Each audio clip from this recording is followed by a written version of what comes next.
So, mayroon lang po akong i-share na isang setting sa TikTok, which is ito yung auto-scroll, na kung saan hindi na tayo kailangan mag-manual scroll para i-next natin yung video na pinapanood natin.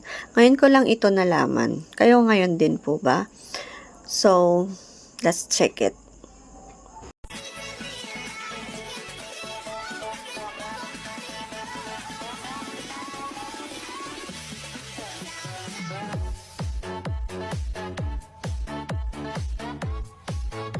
Dito sa ating TikTok account, press lang natin yung screen and then press natin yung auto scroll.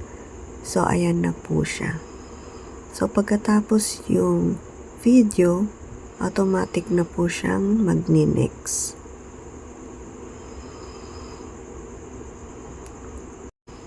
Yan lang po for today's video. Thank you for watching and follow for more.